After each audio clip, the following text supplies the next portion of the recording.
ਆਪਾਂ ਦੇਖ ਰਹੇ ਹਾਂ ਆਲੀ ਕਲਾਂ ਦੇ ਕੋਲ ਜਿਹੜਾ ਤਕਰੀਬਨ 30-35 ਪਿੰਡਾਂ ਦੀ ਪੈਲੀ ਆ ਤੇ ਇੱਕ ਬੰਨ੍ਹ ਰਵਾਂਸ ਬੰਨ੍ਹ ਤੇ ਜ਼ਿਮੀਂਦਾਰਾਂ ਨੇ ਰਲ ਕੇ ਲਾਇਆ ਸੀ। ਪਿਛਲੇ 10 ਸਾਲ ਦੇ ਵਿੱਚ 2 ਵਾਰੀ ਪਹਿਲਾਂ ਵੀ ਟੁੱਟ ਚੁੱਕਾ ਪਰ ਬਹੁਤਾ ਨੁਕਸਾਨ ਨਹੀਂ ਹੋਇਆ। ਐਤਕੀ ਵੀ ਜਿਹੜਾ ਹੈ ਬੰਨ੍ਹ ਟੁੱਟ ਗਿਆ ਤੇ ਜਿਹਦੇ ਵਾਸਤੇ ਸਾਰੇ ਜ਼ਿਮੀਂਦਾਰ ਲੱਗੇ ਆ। ਘੱਟੋ ਘੱਟ 35-40 ਹਜ਼ਾਰ ਖੇਤ ਜਿਹੜਾ ਜ਼ਮੀਨ ਆ ਉਹ ਸਾਰੇ ਇਲਾਕੇ ਦੀ ਇਹਨੇ ਬਚਾਈ ਹੋਈ ਬੰਨ੍ਹ ਨੇ ਤੇ ਇਸੇ ਕਰਕੇ ਹਰ ਪਿੰਡ ਤੋਂ ਆਲੇ ਦੁਆਲੇ ਬੱਚਿਆਂ ਤੋਂ ਲੈ ਕੇ ਬਜ਼ੁਰਗਾਂ ਦੇ ਕਰਕੇ ਦੇਖ ਲਿਆ ਕਿ ਬਿਲਕੁਲ ਝੋਨਾ ਪੱਕਿਆ ਹੋਇਆ, ਕੰਬਾਈਨਾਂ ਆਉਣ ਵਾਲੀ ਲੱਗਣ ਵਾਲੀਆਂ, ਪਰ ਇਹ ਬੰਨ੍ਹ ਟੁੱਟਣ ਕਰਕੇ ਸਾਰਿਆਂ ਦੇ ਸਾਹ ਸੁੱਤੇ ਹੋਏ ਆ। ਸੋ ਇਸ ਵਾਸਤੇ ਸੰਗਤਾਂ ਲੱਗੀਆਂ ਹੋਈਆਂ।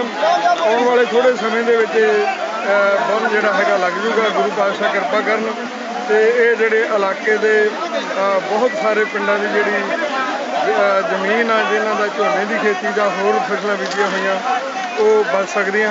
ਸੋ ਇਹ ਆਪਣੇ ਹੱਥੀਂ ਆਪਣਾ ਆਪੇ ਹੀ ਕਾਸ਼ਤਕਾਰੀ ਇਹ ਸਾਰੇ ਇਲਾਕੇ ਦੇ ਲੋਕ ਆਪੇ ਲੱਗਦੇ ਆ। ਰਾਤ ਦੇ ਕੱਲ੍ਹ ਸ਼ਾਮ ਦਾ ਟੁੱਟਾ ਹੋਇਆ ਤੇ ਇਹਨਾਂ ਨੇ ਸਵੇਰ ਤੱਕ ਇਹਨੂੰ ਬੰਨ੍ਹ ਨੂੰ ਹੋਰ ਨਾ ਟੁੱਟੇ ਹੋਵੇ ਲਈ ਬਚਾਈ ਰੱਖਿਆ ਤੇ ਹੁਣ ਬੰਨ੍ਹ ਨੂੰ ਬੋਰੇ ਲਾ ਕੇ ਕਰੇਟ ਭਰ ਕੇ ਜਿਹੜਾ ਹੈ ਇਹ ਪਾਣੀ ਜਿਹੜਾ ਹੈਗਾ ਰੋਕਣ ਦਾ ਯਤਨ ਕਰ ਰਿਹਾ। ਸਫਲਤਾ ਗੁਰੂ ਦੇ ਹੱਥ ਆ, ਮਿਹਨਤ ਕਰ ਰਿਹਾ, ਗੁਰੂ ਪਾਤਸ਼ਾਹ ਕਿਰਪਾ ਕਰਨਗੇ ਤੇ ਇਹ ਹਜ਼ਾਰਾਂ ਲੋਕਾਂ ਦੀ ਜਿਹੜੀ ਜੀਵਨ ਦੀ ਉਪਜੀਵਿਕਾ ਹੈ ਉਹ ਬਣ ਸਕਦੀ ਹੈ। ਗੁਰੂ ਪਾਤਸ਼ਾਹ ਕਿਰਪਾ ਕਰਨ। ਵਾਹਿਗੁਰੂ ਜੀ ਕਾ ਖਾਲਸਾ, ਵਾਹਿਗੁਰੂ ਜੀ ਕੀ ਫਤਿਹ।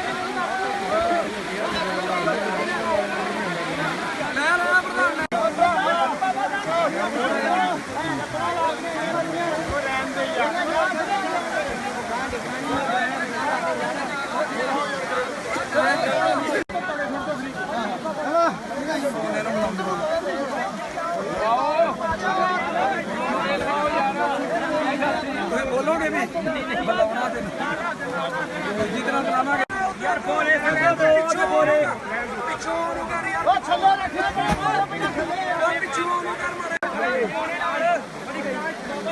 थोड़ा पारना दूर कर